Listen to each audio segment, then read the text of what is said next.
बहू पर बारिश का कहर। रागिनी अपने आंगन में बैठकर चूल्हे में फूंक मारती हुई रोटी बना रही थी। कैसी जिंदगी हो गई है मेरी।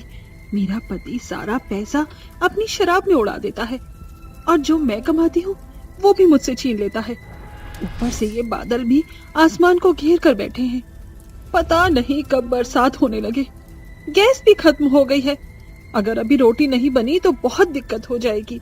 रागिनी ऐसा कहकर रोटी बनाने लगती है, लेकिन तभी अचानक से आग बुझने लगती है, जिसकी वजह से रागिनी को फिर चूल्हे के अंदर फूंक मारनी पड़ती है।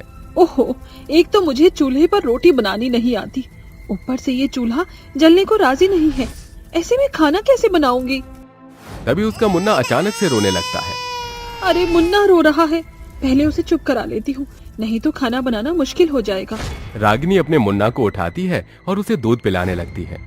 दूध पिलाने के बाद उसका मुन्ना सो जाता है और वो दोबारा से चूल्हे पर रोटी बनाना शुरू कर देती है। तभी अचानक से बारिश की हल्की हल्की बूंदें गिरने लगती हैं। अरे ये क्या, अभी तो मैंने पूरा खाना भी नहीं बनाया और ये अचानक से बरसात शुरू होने लगी। अब मैं क्या करूं? रागिनी कुछ सोचती इससे पहले बारिश तेज होने लगी थी, जिसकी वजह से रागिनी जल्दी जल्दी खाना उठाकर घर में ले जाती है। बारिश की वजह से चूल्हे की आग अपने आप बुझ जाती है। हे भगवान, रोटियां तो केवल 2 ही बनी हैं।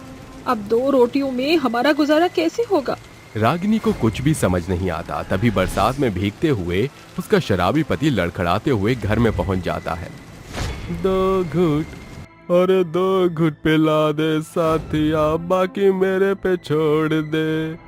2 घूंट पिला दे साथिया, बाकी अरे यार मेरे पे छोड़ दे। जैसे ही रागिनी कार्तिक को देखती है, वो अपने आप से कहती है, हे भगवान, ये तो आज फिर से शराब पीकर आ गए। अरे रागिनी, ओ रागिनी, कहाँ मर गई? अरे देख मेरी बाटली खत्म हो गई है, जल्दी से पैसे दे, मुझे शराब पीनी है। अजी, एक तो आप बरसात में पूरी तरह भीगे हुए हो और ऊपर से दोबारा बरसात में जाकर दारू पीने की कह रहे हो। अरे मैंने तुझसे सलाह नहीं मांगी, जल्दी से मुझे पैसे निकाल कर दे, नहीं तो अच्छा नहीं होगा। ऐसा मत कीजिए, अगर मैंने आपको पैसे दे दिए तो कल मैं सुबह सिलेंडर कैसे भरवाऊंगी? आज भी बहुत ही मुश्किल से मैंने चूल्हे पर खाना बनाया है।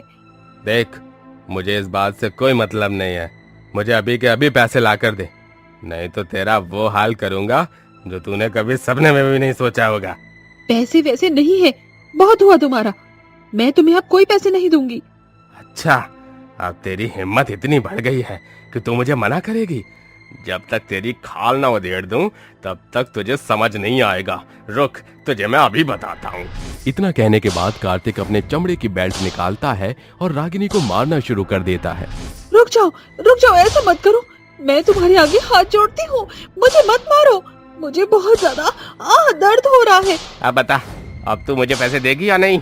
देती हूँ, बस तुम मुझे मारो मत, मुझे बहुत ज्यादा दर्द हो रहा है।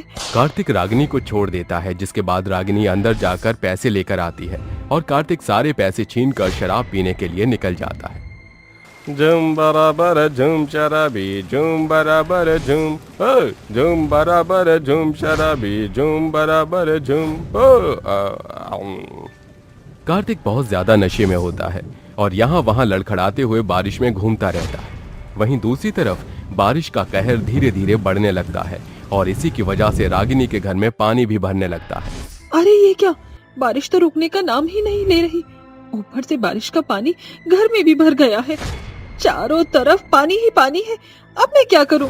देखते ही देखते बारिश का पानी चारों तरफ गांव में भर जाता है। रागिनी अपने मुन्ना को उठा लेती है और अपने घर से बाहर निकल जाती है, जिसके बाद बाहर चारों तरफ पानी पानी देखकर रागिनी बहुत हैरान रह जाती है। हे प्रभु, ये सब क्या हो रहा है? चारों तरफ पानी ही पानी दिख रहा है। अब मैं कहाँ जाऊँ अपने मुन्ना को लेकर? रागिनी पहाड़ों की तरफ जाने की कोशिश करती है, लेकिन तभी अचानक से बांध टूट जाता है, जिसकी वजह से बांध का पानी गांव में पहुंच जाता है और गांव में बाढ़ आ जाती है। बाढ़ के चलते कई मकान और कई सारे लोग पानी में बह जाते हैं। वहीं रागिनी एक घर की छत पर खड़ी होकर अपने बच्चे की रक्षा करने लगती है। हे प्रभु, मैं तुम्हारे आगे हाथ जोड़ती हूँ, मेरे मुन्ने के अलावा इस दुनिया में कोई और नहीं है, मेरे साथ ऐसा अन्याय मत होने दो।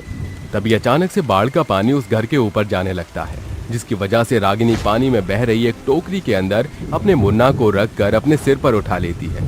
तभी रागिनी को एक लकड़ी का दरवाजा पानी में बहता हुआ नजर आता है, जिसके ऊपर रागिनी तुरंत चढ़ जाती है और अपने मुन्ना को भी उसी के ऊपर रख लेती है। तभी रागिनी का मुन्ना रोने लगता है। चुप हो जा मुन्ना, चुप हो जा, मैं तुझे कुछ नहीं होने दूंगी। तेरी माँ तेरे साथ है। अब चाहे ये बाढ़ का कहर ही क्यों ना मुझ पर बरसे, मैं तेरे ऊपर एक आंच भी नहीं आने दूंगी। रागिनी किसी तरह उस दरवाजे के सहारे एक ऊंची सतह पर पहुंच जाती है। भगवान तेरा लाख लाख शुक्र है जो मैं इस बाढ़ के कहर से बच गई। पता नहीं कितने लोग बेवजह इस बाढ़ में मारे गए होंगे। तभी रागिनी को पानी में एक आदमी बहता हुआ नजर आता है, जिसे वो बचाने की कोशिश करती है।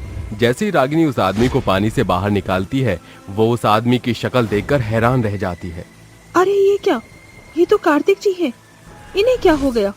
कार्तिक जी उठो, उठो ना कार्तिक जी, क्या हो गया है? उठो कार्तिक जी, क्या हो गया आपको?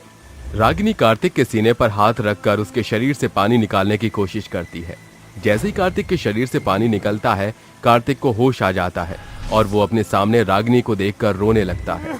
रागिनी, मुझे माफ कर दो रागिनी, मुझसे बहुत बड़ी गलती हो गई। मैंने तुम्हें कहाँ कहाँ नहीं ढूंढा, मुझे लगा कि मैंने तुम्हें हमेशा के लिए खो दिया है। अरे मेरी गलतियों के लिए मुझे माफ कर दो, आइंदा कभी भी तुम्हारे साथ इस तरह का बर्ताव नहीं करूंगा, प्लीज। कार्तिक के मुंह से ऐसी बातें सुनकर रागिनी को बहुत अच्छा लगता है, जिसके बाद वो कार्तिक से कहती है, सुबह का भूला जब शाम को घर लौट आए तो उसे भूला नहीं कहते। आपको आपकी गलती का एहसास है, मेरे लिए इतना ही काफी है। चलो एक नई जिंदगी की शुरुआत करते हैं।